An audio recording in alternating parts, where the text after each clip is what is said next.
Welcome to the Black Rifle Operators Union. My name is Sean Shea.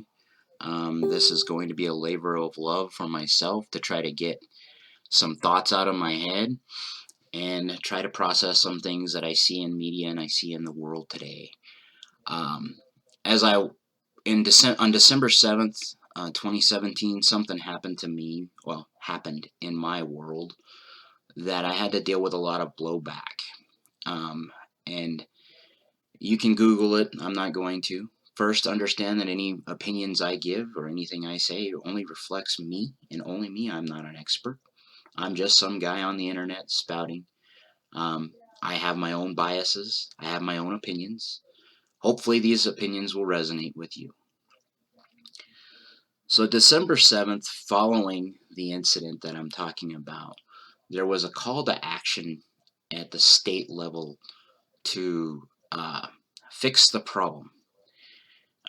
One of the problems they decided to do was to start doing lots of gun laws or types of gun laws. If anyone that knows me knows I am a huge advocate of the Second Amendment for anyone and everyone. This is part of my religion, I guess you could say, part of my family. It doesn't reflect socioeconomic stuff. This stuff or culture, this really is one of your rights to self-defense is immutable. You have a right to exist. You have a right to fight. You have a right to be able to defend yourself. This is why our founding fathers founded this. If you don't think that some of the people on that are advocates for the Second Amendment, uh, you think they're racist? Well, I'm Hispanic. I have lots of friends across here, every racial profile imaginable. Um, with that said, I don't demonize race. For too long, we've spent too much time ignoring the culture war, and the culture war is kicking our ass. I am tired of seeing my side lose.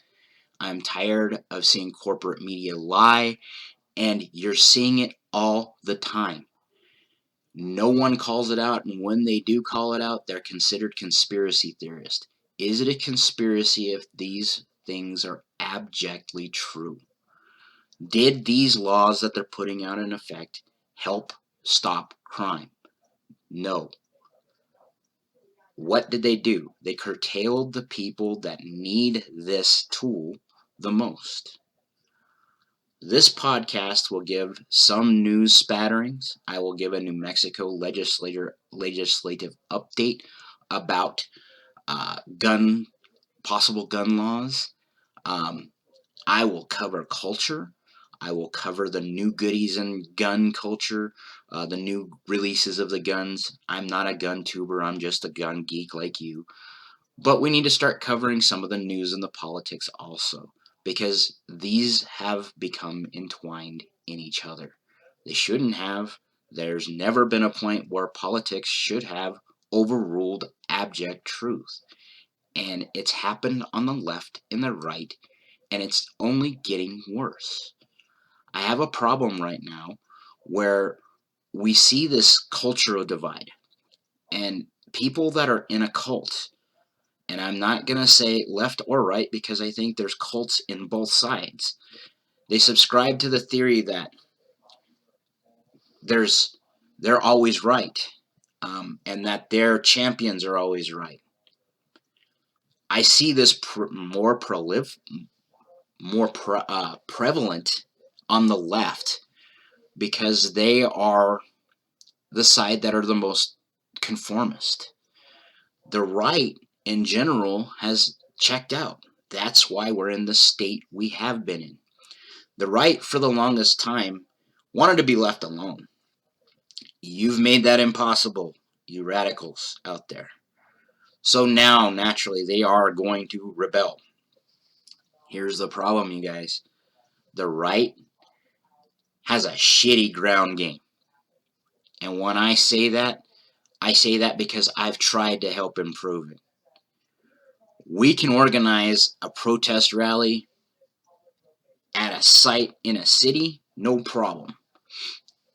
But when it comes to actually putting boots on the ground to advocate for what you believe in New Mexico, we don't do it. And those that do it are usually the paid shills that we don't want them to do it. New Mexico is last in education, or second to last. Why? Because we have a systemic problem with economic and socioeconomic issues that no one's talking about. We have an aristocracy in New Mexico that think, well, we can just take care of them by giving them something, rather than giving the man the ability to learn how to fish. If you make the man learn how to do something instead of giving something to them, they do better.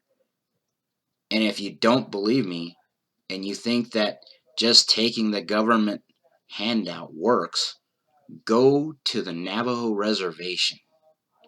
You want to see how socialism or communism has failed and how much the federal government sucks? And these are the people we keep looking at for solutions? Understand that everyone is just human. I understand that. I don't expect perfection. I am so far from perfection that the light from perfection would take 1 billion years to reach me. But the problems we have right now are getting to the point where it's extremely systemic. There's a cultural decay, a cultural phenomenon where being an American has been designed or been designated as being a problem, and it's not. Being a patriot isn't a problem. Being proud of what America is and what it has always stood for, we're supposed to embrace that diversity. We're supposed to take those chunks of the warts of the stuff and figure out how to build them into our culture. Instead, what we're doing is we're mocking and shaming stuff. And yes, we should mock and shame stuff.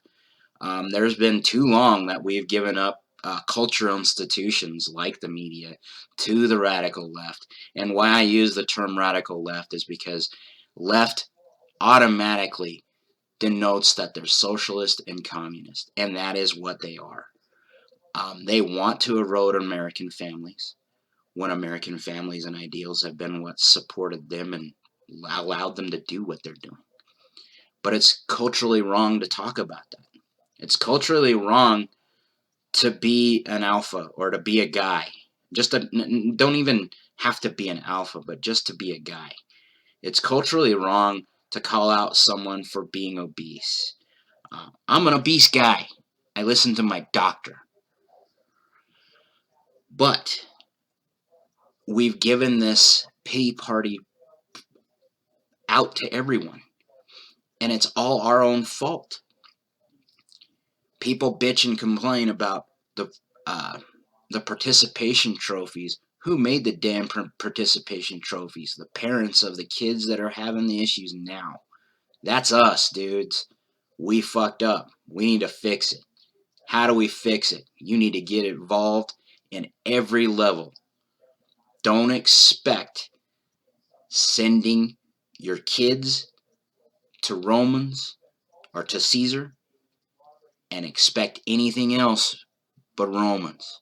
How do you fix it? People keep complaining about the educational system. You ever been in the educational system? I'm a product of it. I can tell you it worked for me. Does it have flaws? Absolutely. Where's the biggest flaw for education? Lack of parent involvement. All these issues you keep seeing and complaining about are because parents checked out. When did parents check out? I don't know. I can just tell you it's happened. Because what you're seeing is the state is stepping in, and I'm not talking about the state of New Mexico, I'm talking about the federal government. The state is stepping in to pick up or in their mind, to pick up the slack that's happening. That's why they're trying to educate your kids the way they are, is because you're not involved. You've checked out.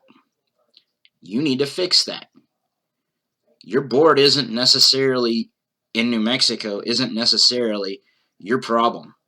You need to talk to your board, yes. It's at the state level. The state in New Mexico has consolidated power across the board for everything and stripped it away from the local communities. The politicians I have an issue with, in general, are at the state level and at the federal level because they are all bought and paid off, is how I see it. They all go there with a great idea and they are corrupted absolutely by what's around them. Birds of a feather flock together. And the only way that changes is if we change it. And how do you change it? You get involved. You need to quit backing down because it's safe. That, oh, well, I don't want to raise a bad level, raise ire. I don't want people to look at me wrong. Well, guess what? Has that worked for the community in general right now? Has it helped our society? Backing down and kowtowing and just trying it. All this started with manners, and there's nothing wrong with manners, but then they took it to the nth degree where if you don't address this person for their one issue or the thing that they're most famous for is the issue. What the hell's our problem? Why, if you're focused on race and you're focused on sex and that's the only thing you have to focus on, what the hell's your problem? You're pretty damn one-dimensional. You should be able to talk about art, science, politics without getting pissed off, without wanting to reach across and act a fool. What we're having a problem with right now is our government and our media sources have all eroded and our culture is shifted. And it's all shifted because we quit paying attention and quit looking. Now's the time to get back on the horse. Look at what we're doing. Build those cultural pieces. Show that we are just as dynamic as our opposition. We are.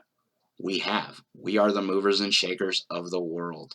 Those guys are the ones that once they're confronted, back down, kowtow, and run away because they're not used to someone that doesn't support their narrative. It is time to break narratives. It is time to unite, and it's time to quit demonizing one another. Quite frankly, as much as I thought about the national divorce as they talk about, do you really want to only listen to your echo chamber? Do you not want to have those boundaries pushed? That's not very punk. That's what we've always been. The Americans have always had that little bit of punk to us. What happened to that?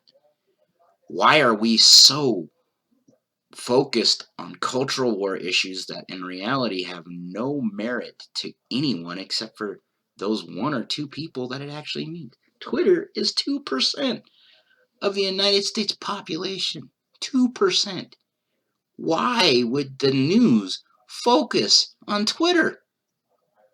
It's because culture became a thing. It shifted. Culture became mainstream, and we've lost that. If you look at Hollywood right now, when's the last time you saw a good movie come out that wasn't a sequel or a remake of something else? They've lost the originality. We've lost the originality. Why? It's because we've atrophied. We quit getting engaged. We quit talking and just listening. A lot of times we get in our little, I'm one of them, get in my little snit when someone challenges something I said. Is that the right solution? No. We really, really have a problem with that. And we need to go back. The Orange Man, for all his faults, had a lot of good things going for him. However, one thing you'd have to look at right now is Virginia right now. If you're one of those guys that says, well, Trump, no matter what, I want to vote for him, I'm a populist. I understand that. Do you understand that in Virginia was carried 10 points by Biden? And you're going to say the election was fake. And I'm going to tell you, no, I think Trump was ocean to 11. For 2 years, they had a chance, or a year, they had a chance to change voting laws. And we atrophied and didn't look at it. If you do universal mail-in voting and you have an 18-year-old living with you and the ballot comes in, isn't it more likely that one of the parents grabbed the ballot with the kid and said, "Come on, we're voting." Kid's like, "I don't want to vote." "Well, come over here, we're voting." "Well, how do I vote? I don't understand what this is." "Just vote Democrat. Just vote Republican." Again, red no matter who, blue no matter who, has gotten us where we're at. I'm advocating for one thing that I would love to see in New Mexico specifically is pull the party affiliation off the ballots. It would cause voters to actually do some research as to what the candidate is, who the candidate is. That alone might spark more conversations.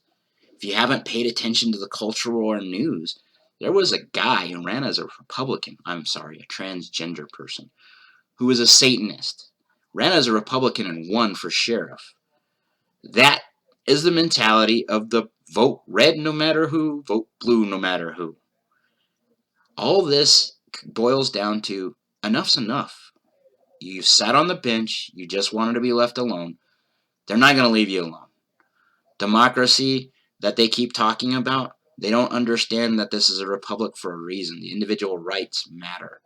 And that collectivism isn't the answer. It never has been.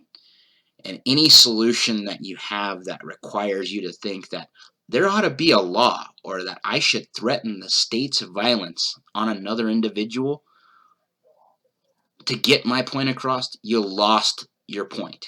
You lost your argument. If you can't convince normal people to do what you want them to do, and you have to go to the next step of coercion, you've lost. This is what happened with COVID. You can't have multiple statements come out all contradicting without people starting to go, what the hell? And then factor in anecdotal evidence. I've seen this in my life. I know what this is like. And now what you're saying is contrary to everything I've seen. But we're supposed to accept the narrative. In New Mexico, the mask and the vaccine thing became a big point of contention for the right and the left. The mask, not wearing a mask in some parts of New Mexico, is because it's our way of telling the governor, well, to be honest, fuck you. We've had enough of your shit. You aren't serving us. All you're doing is parroting what's happening from Washington, and you're rapidly taking New Mexico to the point where California was. And if you've looked at California in any way, shape, or form economically, it is not where we want to go. I love California, but man, did they fuck it up. How can you afford buying a house there? Why should you buy a house? You'll own nothing and be happy, right? No, that's not the American way. The American way is we push things forward. We actually get what we want. We hunt for our own destination. We go for our own destiny, right? Don't let the state tell you what that destiny is. Welcome to the Black Rifle Operators Union. I hope I struck a chord. Like, subscribe, share, join us on Facebook, and I hope to see you at the protest. Be peaceful, be intelligent, be educated, be engaged, and most of all, be present. And don't hold people to the fire that don't have the power to do anything. Find out what power your representatives in the government actually have. And if they don't have the right power, move things to get it to the right place. We can do this. We are Americans. Let's have a cup of coffee. Let's talk.